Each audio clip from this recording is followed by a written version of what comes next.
Les établissements médicaux utilisent un vaste éventail d'équipements pour la prévention des maladies d'une part et le traitement, la surveillance de l'état de santé des patients d'autre part. Ces établissements dépensent des sommes importantes en équipements spécialisés afin de sauver des vies. Pour protéger ces investissements, les hôpitaux s'attendent à un entretien supérieur et pourquoi pas opportun de la part de leurs fournisseurs, ceci pour garantir un fonctionnement optimal des appareils, ce qui requiert bien évidemment une expertise en la matière. Comment se fait l'entretien des appareils médicaux au Bénin? Que devient-il une fois en panne? Le Bénin dispose-t-il de compétences avérées dans ce domaine? C'est des questions que nous nous posons par ici ce soir. L'émission, c'est bien sûr Tribune Santé. J'ai le plaisir d'accueillir M. Onésime Tchabi. Vous êtes le directeur de l'hôpital des dispositifs médicaux. Également sur ce plateau, M. Luc Azandiamé, vous êtes technicien biomédical et président de la centrale des professionnels de la distribution des dispositifs médicaux. Bienvenue à vous. Bonsoir, madame. Voilà, et comme il est de coutume, dans cette émission, nous installons la première rubrique découverte.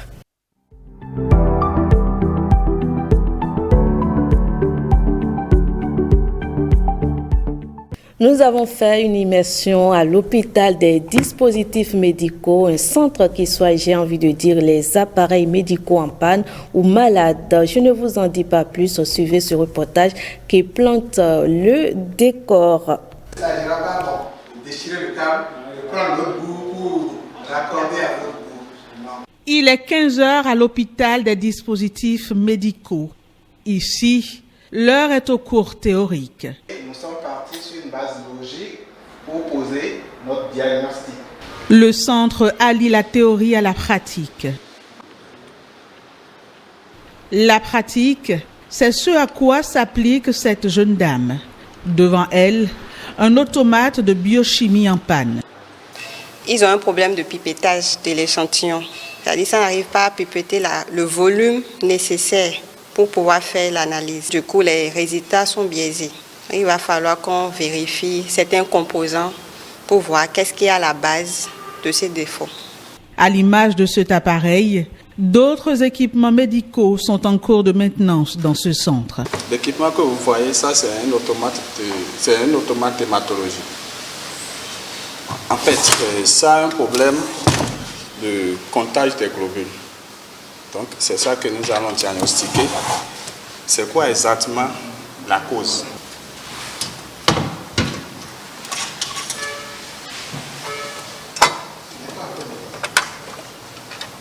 Nous avons actuellement une dizaine d'équipements médicaux en panne, malades, sur lesquels nos différents techniciens sont en train de travailler. Certains ont déjà trouvé des solutions partielles.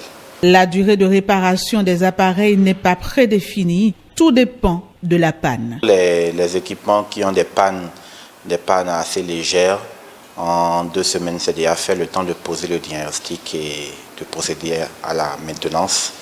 Maintenant, pour des équipements qui ont des pannes plus importantes, le délai est variable, surtout si l'on prend en compte le temps des pièces de rechange.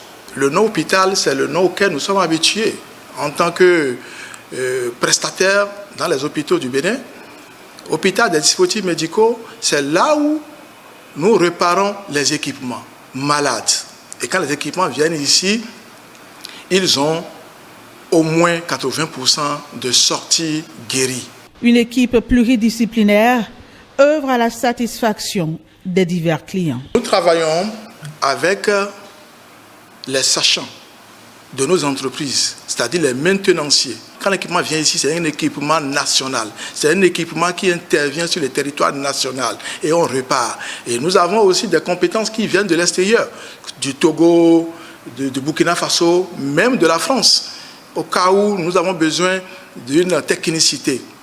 et qui n'est pas détenu par quelqu'un sur place, nous faisons appel à des techniciens qui viennent de l'extérieur pour nous former, pour que nous ayons de quoi vraiment réparer ou bien les notions nécessaires pour faire efficacement notre travail. Outre la maintenance des dispositifs médicaux, cet hôpital singulier offre d'autres prestations. Voilà, Monsieur Luc Azandjeme, vous êtes technicien biomédical. Est-ce que vous pouvez nous dire en quoi consiste votre métier? Merci madame.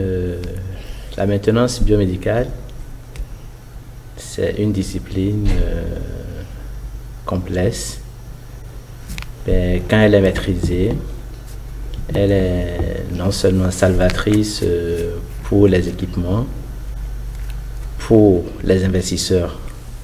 Quand je parle d'investisseurs, ceux qui achètent toute la chaîne d'acquisition d'équipements, de mise en place de l'équipement, de l'installation d'équipements, ce qui permet d'assurer une suivi de longue durée de l'équipement. Quand je parle de l'équipement, de tout ce qu'on a acheté depuis un petit microscope jusqu'à un scanner, voire plus. Le plus petit matériel, le plus petit matériel lourd. Oui, jusqu'au matériel lourd, c'est ça. D'accord. Alors, les appareils de dialyse, les seringues, comme vous le disiez, n'ont aucun secret pour vous, ce que je constate d'ailleurs. Est-ce que vous venez donc en support au personnel soignant et dans quel sens? Le maintenancier dans un système médical est un maillon super important. Je ne dirais pas simplement important, mais super important, parce que son rôle est déjà, s'il est bien considéré, bien sûr, son rôle commence déjà depuis la décision d'une acquisition. C'est ça. Et après la décision d'acquisition, le choix du matériel dans sa performance, dans son besoin spécifique, parce que je peux acheter un appareil et ne utiliser que 10% de ses performances. Il va me coûter cher à l'acquisition et je vais pratiquement jamais utiliser ce pourquoi j'ai investi autant. D'où on parle de besoin du technicien ou de l'ingénieur biomédical depuis la décision, passant par l'acquisition.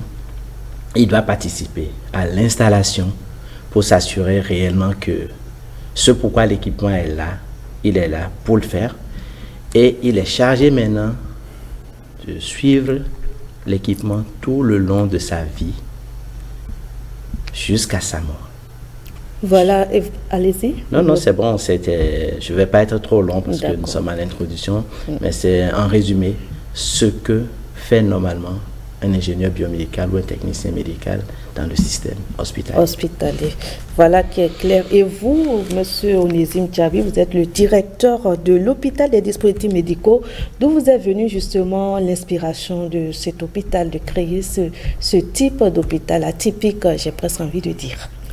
Bon, atypique, il ne l'est pas véritablement parce qu'un hôpital des dispositifs médicaux, il est un peu comme tous les autres types d'hôpitaux. Parce que quand vous avez un problème de santé... Bon, à l'hôpital, on soigne des maladies. Voilà, donc, exactement. Quand on parlait d'hôpital... Maintenant, l'hôpital des dispositifs médicaux, on soigne également les maladies des dispositifs médicaux. Ah, voilà, qui est précis. Donc, c'est tout aussi simple que ça. Et parce que sur le terrain, le besoin se fait sentir. Les hôpitaux, les cliniques, ils investissent beaucoup d'argent, mais après quelques mois ou quelques semaines d'utilisation, même depuis l'installation, ils sont confrontés à d'énormes difficultés de pouvoir mettre véritablement en route ces systèmes acquis à grands coûts, à grands frais. Donc, nous venons maintenant en réponse pour leur dire attention, vous pouvez surfer sur nous, vous pouvez pivoter autour de nos compétences pour pouvoir optimiser votre investissement, pour pouvoir garantir un meilleur retour sur investissement. Donc, voilà tout l'enjeu de l'hôpital des dispositifs médicaux. Et quelles sont les prestations que vous offrez notamment? Les prestations couvrent un très large éventail. On peut partir déjà du conseil, comme l'a dit M. Azandjeme tout à l'heure, une meilleure maintenance part déjà du choix du type de système qu'on veut acquérir. Tout à fait. L'analyse des besoins et tout, la contextualisation. Et ça, déjà, l'hôpital peut apporter une réponse pour ça. Bien sûr. Il ne suffit pas aujourd'hui de se lever, X a acheté un matériel, Y va acheter le même matériel. Non, est-ce que cette machine que Y veut acquérir répond à ses besoins? L'hôpital peut apporter des réponses de conseil, des réponses d'assistance ou de consulting déjà en amont. Maintenant, en aval de l'acquisition, on peut accompagner également pour l'installation, la formation, la mise en route, des choses comme ça. Maintenant, quand le système tombe en panne, c'est la totale. On a un parterre d'ingénieurs qui peuvent intervenir sur tout type de machine qu'on aurait acquis. Donc, voilà un peu toute la panoplie caricaturale tout ce que nous proposons comme prestation de service. Voilà, des grilles que vous proposez. Monsieur Azandieme, quelles sont les étapes de la recherche d'une panne en maintenance hospitalière?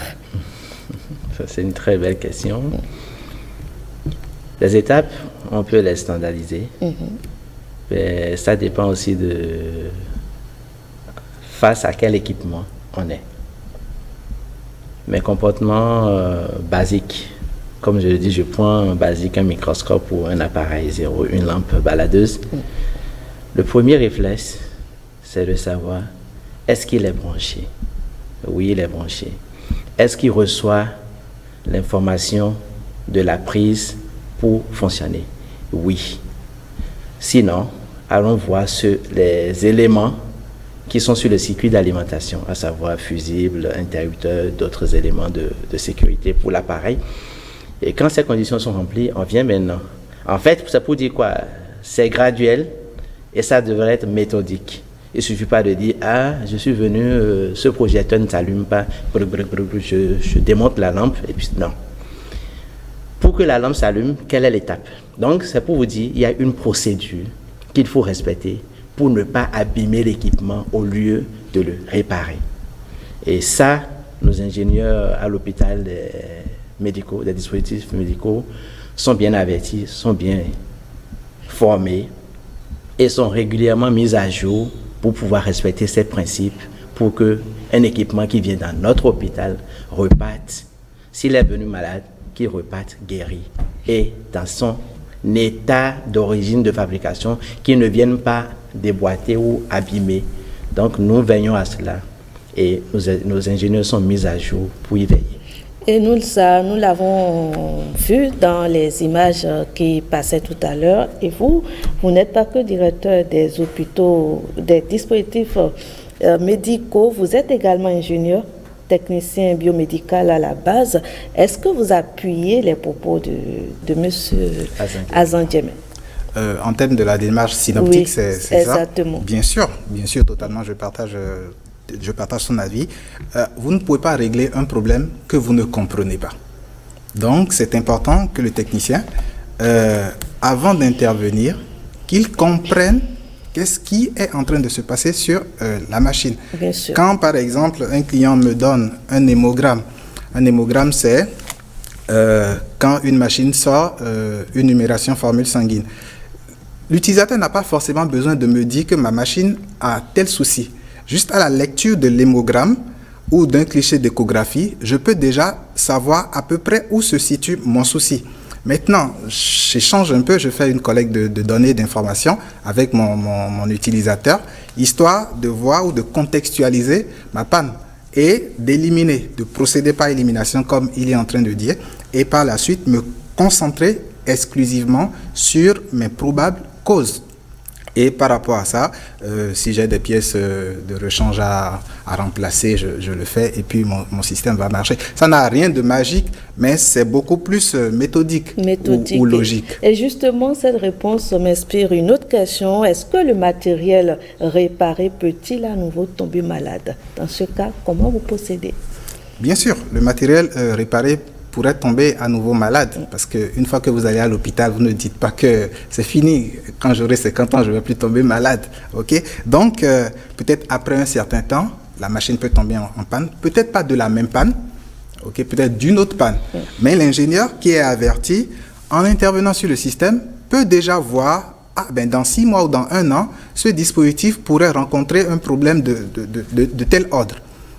Quand on se réfère aux documentations fournies par le fabricant, on peut dire que, attention, le fabricant a dit, cette lampe, il faudra la remplacer toutes les 4000 heures d'utilisation, un exemple. Mais si l'utilisateur ne le fait pas, certes, il y a une marge de manœuvre, le technicien, lui, sait que après tel moment, le dispositif pourrait rencontrer telle panne. C'est ça. OK, donc on peut déjà anticiper sur les pannes éventuelles. Donc, pour répondre à votre question, la machine peut effectivement tomber à nouveau en panne, mais peut-être pas de la même panne. Maintenant, si c'est de la même panne, est-ce que c'est de la même cause? OK, voyez-vous, donc c'est d'où là l'importance d'un technicien bien formé, expérimenté et averti. Vous nous dites que les mêmes causes ne peuvent pas produire les mêmes effets, c'est bien ça? Oui, les mêmes causes ne peuvent pas produire les mêmes effets, mais en matière de technologie, vous pouvez avoir un seul message d'erreur qui porte derrière lui toute une panoplie de causes. Et c'est là vous allez éliminer une à une les causes. Quand vous allez chez votre mécanicien, il place un scanner et le scanner met PO 320. Je donne un exemple. Il va dire injecteur ne répond pas ou quelque chose comme ça. Mais est-ce que c'est véritablement l'injecteur en lui-même qui est défaillant? Donc en fait, c'est pour vous dire qu'une seule erreur ou un seul symptôme peut provenir de plusieurs causes. On a vu dans les images, je découvre d'ailleurs que des jeunes opèrent la magie sur les divers équipements dans votre centre. Suivant quels critères justement ils ont été sélectionnés? Des critères, déjà un profil classique, un profil de technicien. Biomédical? Non, pas forcément. D'accord. Pas forcément. Quand je parle d'un profil classique, soit c'est quelqu'un qui a fait du génie électrique, de l'électromécanique, de l'informatique, en fait, des sciences appliquées. OK? Et à partir de là, il peut venir en spécialisation sur le génie biomédical. Parce que la maintenance biomédicale, c'est une discipline à part, mais malheureusement pluridisciplinaire. Donc, il ne vous suffit pas d'une seule compétence pour prévaloir d'être un bon ingénieur biomédical. Vous vous inscrivez, je suppose, dans une démarche qualité. Quels sont vos meilleurs atouts en dehors de la main-d'œuvre qui, on le voit, est qualifiée? Une ressource incontournable, c'est l'expérience. C'est l'expérience. Et l'hôpital, aujourd'hui, travaille avec beaucoup d'ingénieurs, beaucoup de techniciens sur place qui sont expérimentés. Si X n'a pas d'expérience sur tel dispositif, Y l'a. Si Y ne l'a pas, Z l'a. Donc, en fait, ça, c'est un atout majeur. Au-delà de ça, nous pouvons compter, nous pouvons pivoter autour de la compétence de nos fabricants. Si nous sommes dépassés, nous pouvons recourir à une assistance à leur niveau. Donc, du coup, voilà un peu comment est-ce que nous avons de la puissance, nous avons du pouvoir. Et au-delà de ces deux éléments, un élément incontournable, c'est que nos clients peuvent nous faire confiance. Oui, je crois que la confiance, c'est le b.a.-ba, c'est le début de toute bonne collaboration, de toute collaboration fructueuse. Donc voilà 3 éléments sur lesquels nous pouvons surfer pour dire aux gens que nous sommes les meilleurs. L'hôpital n'est pas né au pif. C'est un hôpital qui est issu d'une société des professionnels de distribution des dispositifs médicaux. Et étant des professionnels de ces dispositifs, chacun dans son domaine a des fabricants, a des agréments de fabricants des équipements que nous importons. Alors, quand la compétence dépasse nos jeunes selon les réflexes, les connaissances qu'ils ont, nous faisons recours aux ingénieurs des fabricants qui nous assistent. Donc, soyez rassurés, ne nous jetons pas sur un équipement sans être sûrs de l'attaquer du début à la fin. Et comment vous trouvez l'environnement de la maintenance hospitalière de façon générale?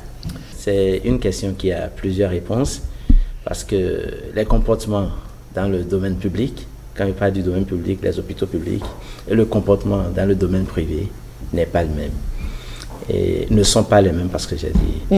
Mais il se fait que si, en tant qu'investisseur, privé ou public, vous ne donnez pas une place principale à votre système de maintenance, Vous aurez beau acheter tous les meilleurs équipements du monde, votre hôpital sera zéro en termes de référence, en termes de réponse à la patientèle que vous accueillez. Parce que moi j'ai fait le public, je suis un produit du public avant de venir dans le privé.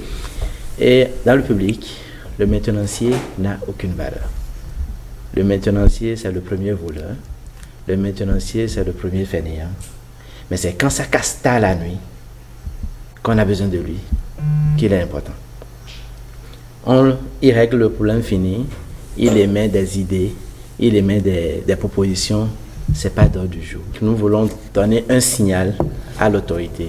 Il est vrai, nous n'allons pas dire que nous avons 100% de la compétence, nous n'allons pas dire que nous allons fermer la porte à des propositions extérieures, mais c'est juste pour leur faire savoir qu'aujourd'hui, nous sommes là et nous pouvons répondre à leurs besoins. Et par expérience, ils peuvent cibler, je lance un signal à monsieur le ministre, il peut cibler des hôpitaux, identifier des équipements qui sont en panne dans ces hôpitaux, nous envoyer et nous allons faire le rapport et il saura réellement de quoi nous sommes capables. Vous m'avez un tout petit peu dévancé, sinon je m'apprêtais justement à vous demander, est-ce que vous pensez que le Bénin détient véritablement des compétences en la matière? Si c'est le cas, comment vous expliquez donc le fait que certains hôpitaux privés notamment préfèrent accorder leur confiance à l'expertise qui vient d'ailleurs? Nous disposons de la compétence. Mais il y a crise de confiance. C'est ça. Il y a crise de confiance. Il faudrait d'abord établir cette confiance. Mais s'il y a crise de confiance, il faudrait à nouveau donner confiance pour constater qu'il n'y a plus crise de confiance. Absolument. Mais si chacun de son côté est braqué, c'est sûr que nous n'allons pas pouvoir avancer. Si je vais aller dans le même sens que M. Azandjemé, imaginez un client peut m'appeler, un hôpital peut m'appeler la nuit pour dire « Ah, je dis n'importe quoi, nous avons un souci sur notre analyseur d'ion. Est-ce que vous ne pourrez pas nous aider ?» Et moi, je vais mobiliser mes techniciens ou mes ingénieurs, aller dans la nuit là, régler le souci et à 6 heures du matin, le dispositif est prêt à fonctionner encore. Quel fabricant ou quel fournisseur international pourrait vous donner cette célérité de réponse? Ça n'existe pas. Donc, en fait, voilà des raisons pour nous faire confiance. En plus, si je vais toujours dans le même sens, pour mobiliser ces ingénieurs internationaux, c'est beaucoup d'argent, c'est beaucoup de procédures. Pendant ce temps, le dispositif, il est bloqué, il ne marche pas. Non seulement il ne rapporte pas de l'argent à la structure qui le détient, mais malheureusement, il va causer beaucoup de dommages aux patients. On ne pourra pas soigner les patients et ils vont pouvoir mourir. Donc aujourd'hui, étant donné que la compétence existe, nous n'avons pas la prétention de pouvoir tout faire, mais nous pouvons faire la majorité. Donc il suffit juste que les autorités nous fassent confiance et ils verront de quoi est-ce que nous sommes capables. De quoi est-ce que vous êtes capable? Et j'ai envie de vous demander quelles sont justement vos limites. Quel est le sort des équipements que vous n'arrivez pas à réparer? Bon, des équipements qu'on n'arrive pas à réparer, déjà je vais partir des causes, soit c'est de l'obsolescence prononcée, la machine est trop vieille et il n'y a plus de disponibilité de pièces de rechange, ou il n'y a plus de disponibilité de support technique. Peut-être que la marque a été rachetée par une autre marque et puis il y a eu beaucoup de choses. Donc, face à cet état de choses, nous, on ne peut pas grand-chose. Nous allons juste classer le dispositif, dire qu'il est hors d'usage, le retourner au client, mais avec un report lui disant pourquoi est-ce que nous ne pouvons pas régler son souci. C'est pas forcément que quand le dispositif va quitter nos mains, que quelqu'un d'autre pourra le réparer, parce que nous avons autant de compétences en notre sein pour pouvoir le faire. Si nous déclarons que ce dispositif ne peut pas être fait, c'est sûr 95, quelque chose pour cent. Même à New York, rien ne pourra New York, il ne serait pas productif d'envoyer ce dispositif de cette manière-là. D'accord. Si vous le dites, vous assurez également la stérilisation des appareils ou bien ce n'est pas de votre ressort? La stérilisation des appareils, des en fait, ce n'est pas une stérilisation en tant que telle, c'est qu'un équipement qui quitte un hôpital, il vient avec plein de saletés, à savoir des microbes, son environnement est souillé. Oui. Et quand il vient chez nous, il a sûrement aussi connu des étapes de salissure. à savoir la poussière, les mains sales de démontage et tout. Une fois l'équipement terminé, on le remet au propre, dans un état presque neuf, facile d'utilisation à son bénéficiaire.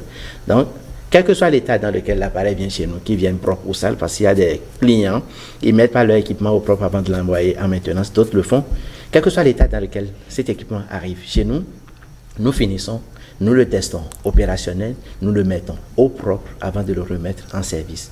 Donc, si vous parlez de stérilisation, ce n'est pas la stérilisation à le rendre zéro microbe, mais c'est le mettre agréablement propre pour que la prise en main soit acceptable aux clients. D'accord. Monsieur Tchabi, vous êtes le directeur de l'hôpital des dispositifs médicaux. Le centre est jeune, on le sait. Comment est-ce que je ne sais pas, comment vous projetez-vous peut-être dans 2, 3, 5 ou 10 ans? Ah, belle question. Dans 2, 3, 5, 10 ans, nous voulons être vraiment la réponse, pas une réponse. La réponse en matière de support technique, en matière d'appel en maintenance, en matière d'appel en consultation, de conseil à nos autorités, à nos structures locales. Tout ça pour l'amélioration de la qualité des soins aux patients. Donc, tout ça passe déjà par le management que nous mettons en place pour pouvoir faire fonctionner cette petite structure. D'accord. Et si on s'en tient justement aux images, vous avez quand même consenti de lourds investissements. Est-ce que c'est sur fonds propres que vous évoluez ou bien vous avez des appuis externes? Bon, actuellement, je crois que CPDM, parce que l'hôpital fonctionne sous CPDM. Une fois commercialisé, il faut suivre. D'où est né l'hôpital des dispositifs médicaux pour accompagner tout ce que nous vendons. C'est un ensemble de professionnels de dispositifs médicaux. Et donc, en termes de subvention? En termes de subvention, pour le moment, ce n'est que les actionnaires de la société qui se chargent de rendre opérationnelle et viable la société et l'hôpital. Pour le moment, nous n'avons aucune subvention. Nous fonctionnons sur les financements propres. Voilà.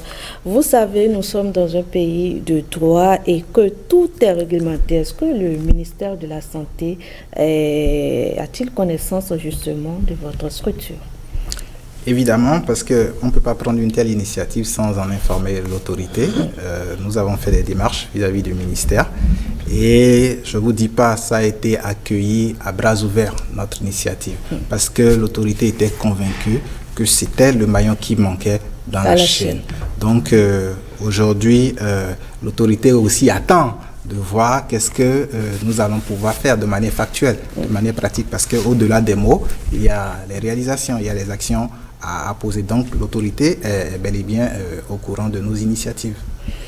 Très bien, déjà une demi-heure que vous nous suivez, dispositifs médicaux en panne, que faire? C'est le thème qui nous rassemble ce soir. Nous arrivons progressivement au thème de ce plateau. Quel est l'essentiel à retenir? C'est dans Que retenir?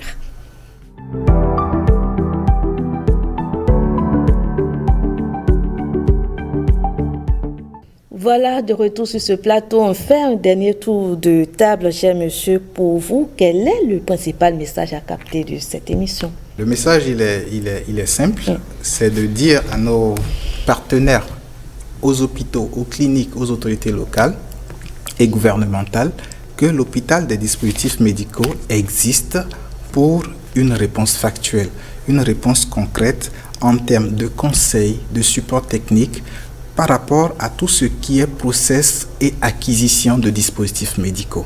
Depuis les projets même d'acquisition, l'acquisition proprement dite, la durée de vie de la machine jusqu'à sa mort, jusqu'à son décès, l'hôpital de dispositifs médicaux serait un support, un appui sur lequel eux tous peuvent compter pour pouvoir optimiser leurs investissements. Donc, c'est ce que je peux dire qu'on doit retenir de cette initiative. Monsieur Azan Djemé? En appui à ce que M. Onésime Tchabi a dit, moi je veux juste donner un signal à l'autorité, comme je le dis souvent, que nous sommes un outil disponible sur lequel il peut compter avant d'exporter, avant de chercher à importer de la compétence. Aujourd'hui, cet hôpital s'occupera sûrement un minimum à 80% de ce qui se fait, de ce qui est disponible sur place.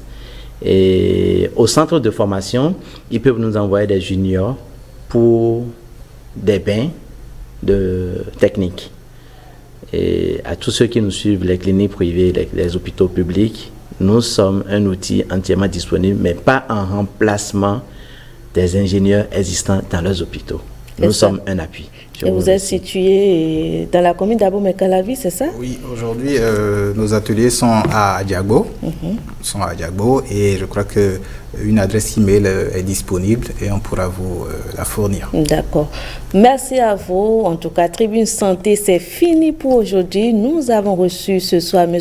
Onésime Tchabi, directeur de l'hôpital des dispositifs médicaux, et M. Lucas Zandjemé, technicien biomédical et président de la centrale des professionnels de la distribution des dispositifs médicaux, autour bien évidemment de la problématique dispositif médical en panne. Que faire? Retrouvez-moi très prochainement pour une autre thématique. D'ici là, portez-vous bien. À très vite. Au revoir.